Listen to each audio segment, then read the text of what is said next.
जय माता दी। हरे कृष्णा। आप सभी का दिन शुभ हो। माता रानी की कृपा आप सभी भक्तों पर सदैव बनी रहे।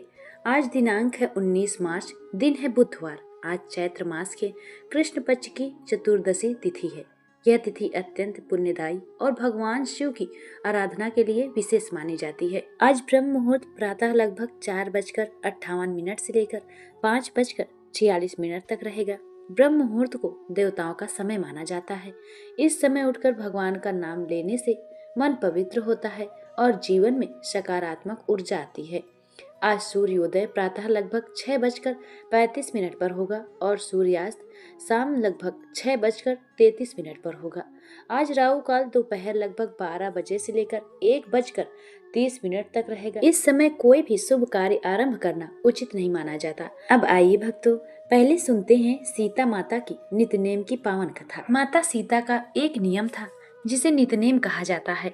यह उनका 12 वर्षों का नियम था कि वे प्रतिदिन भगवान श्री राम की महिमा का स्मरण करते हुए एक पावन कथा सुनाती थी।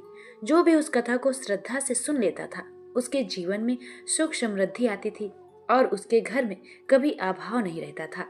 एक दिन की बात है, भगवान श्री राम को किसी महत्वपूर्ण कार्य से बाहर जाना पड़ा। जब वे जाने लगे तो माता सीता ने उनसे कहा, हे प्रभु, मेरा तो 12 वर्षों का नित्यनेम है कि मैं प्रतिदिन वह कथा कहती हूँ और आप उसे सुनते हैं। आज आप बाहर जा रहे हैं तो मैं अपनी कथा किससे कहूँगी। तब भगवान श्री राम मुस्कुराए और बोले, हे सीते, तुम गांव के कुएं के पास जाकर बैठ जाना। वहाँ जो भी स्त्रियां पानी भरने आएंगी उन्हें अपनी कथा सुना देना। माता सीता ने प्रभु की आज्ञा मान ली और वे कुएं की पाल पर जाकर बैठ गई। कुछ ही समय बाद वहाँ एक स्त्री पानी भरने आई। उसने रेशम की सुंदर साड़ी पहन रखी थी और उसके हाथ में सोने का घड़ा था। माता सीता ने उसे देखकर कहा, बहन, जरा मेरा नित्यनेम सुन लो। परंतु वह स्त्री बोली, मुझे बहुत जल्दी है। अगर मैं आपकी कथा सुनूंगी तो घर जाने में देर हो जाएगी और मेरी सासू माँ मुझसे नाराज हो जाएंगी, इसलिए मैं कथा नहीं सुन सकती। इतना कहकर वह स्त्री अपने घर चली गई। लेकिन जैसे ही वह घर पहुंची तो आश्चर्यजनक घटना हुई। उसकी रेशम की साड़ी फट गई और उसका सोने का घड़ा मिट्टी का हो गया। यह देखकर उसकी सास ने पूछा, बहू, यह क्या हुआ? तब बहू ने सारी बात बता दी कि कुएं पर एक स्त्री बैठी थी जिसने अपनी कथा सुनने के लिए मुझसे कहा था, लेकिन मैंने नहीं सुनी। शायद उसी का यह फल मुझे मिला है। अगले दिन सास ने कहा, बहू, वही साड़ी और वही घड़ा लेकर मेरे साथ चल। दोनों कुएं पर पहुंची। वहां पर सीता माता बैठी थी। सास ने विनम्रता से कहा, बहन, कृपा करके अपनी कथा मुझे सुना दीजिए। माता सीता बोली, ठीक है बहन, सुनो। और माता सीता ने कथा कहना आरंभ किया।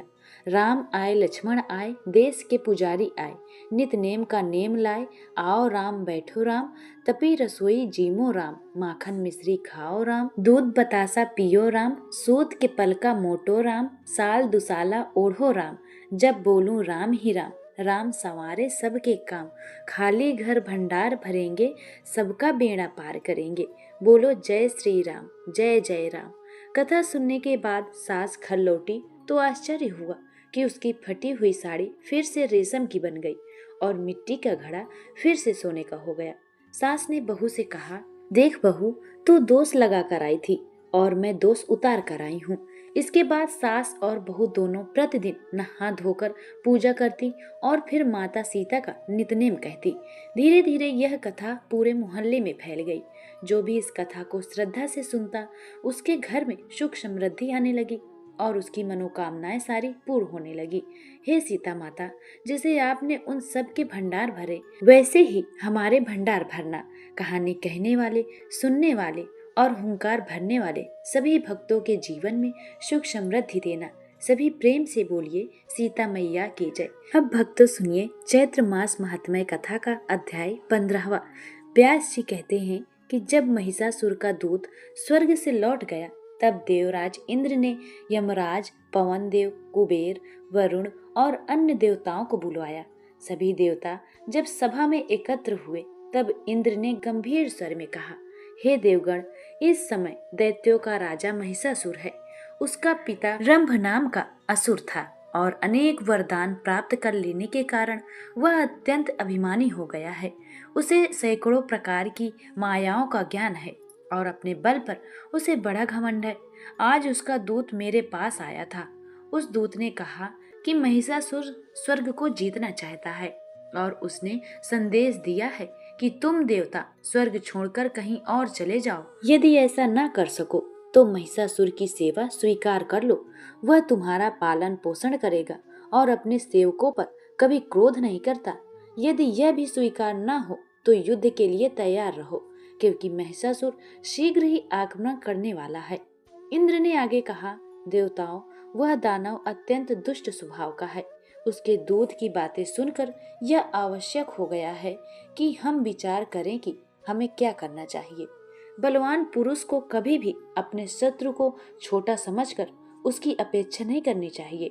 जो अपने बल का अभिमान कर रखते हैं उन्हें तो और भी अधिक सतर्क रहना चाहिए। बुद्धि और शक्ति के अनुसार प्रयास करते रहना ही उचित है, क्योंकि हार और जीत तो अंततः प्रारब्ध के अधीन होती है। अभी उसके साथ मित्रता करना भी उचित नहीं, क्योंकि वह स्वभाव से ही दुष्ट है और ऐसे व्यक्ति से मित्रता भी लाभदायक नहीं होती। इसलिए सब विचार करें कि उचित उपाय क्या हो सकता है। इंद्र ने कहा कि अचानक आक्रमण करना भी उचित नहीं है। पहले कुशल गुप्तचर भेजे जाएं, जो शत्रु की शक्ति, सेना और उसके मनोभाव को भली भांति जान सके। गुप्तचर ऐसे हों जो किसी के मोह में ना पड़े, सत्य बोलने वाले हों और पूरी सावधानी से शत्रु के रहस्यों को समझ सके।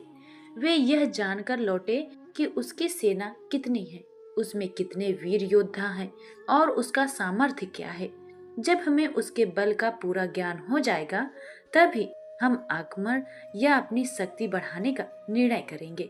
बुद्धिमान व्यक्ति बिना सोचे समझे कोई कार्य नहीं करता, क्योंकि जल्दबाजी में भी किया गया कार्य प्रायः दुख का कारण बन सकता है।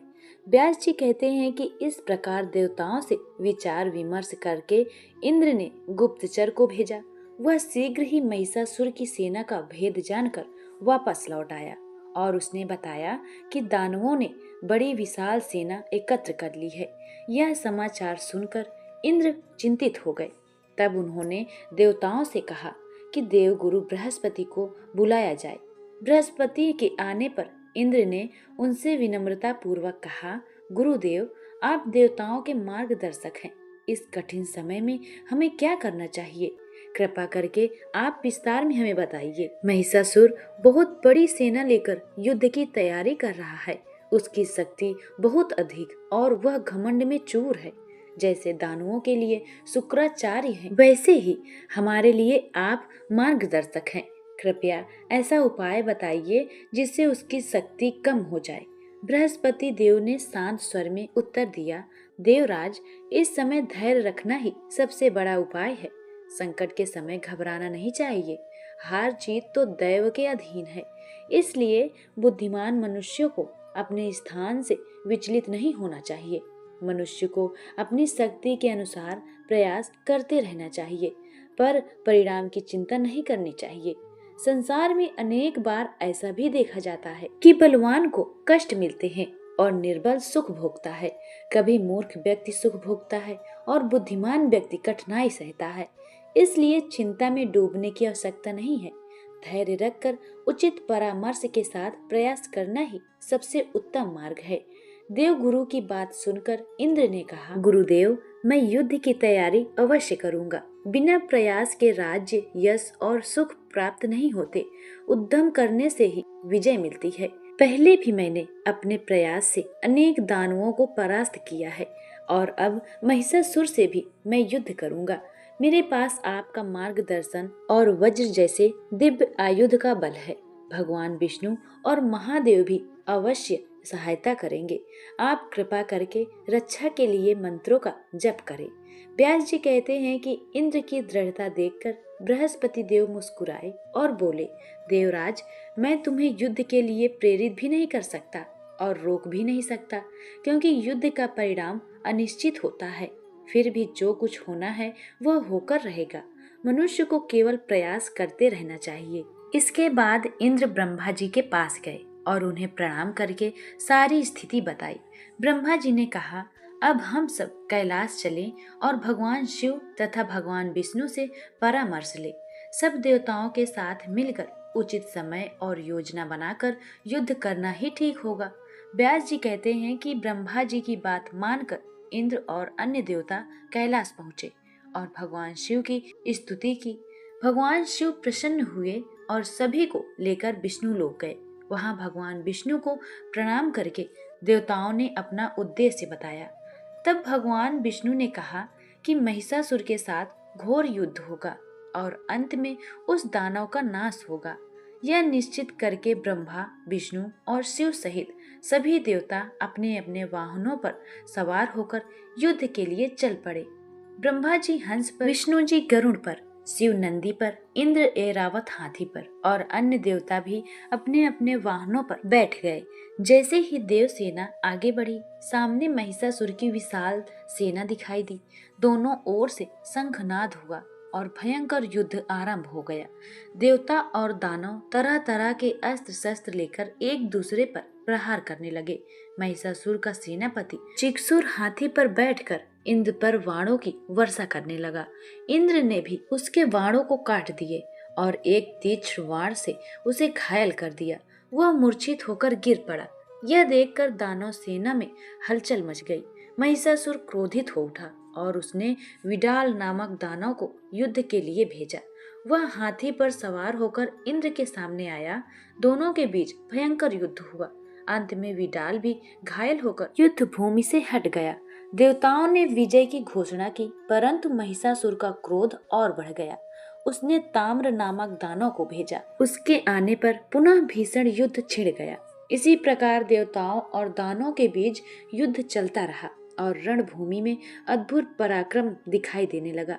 आगे क्या हुआ उसका वर्णन आगे की कथा में बताया जाएगा। इसके लिए बने रहिए हमारे चैनल के साथ।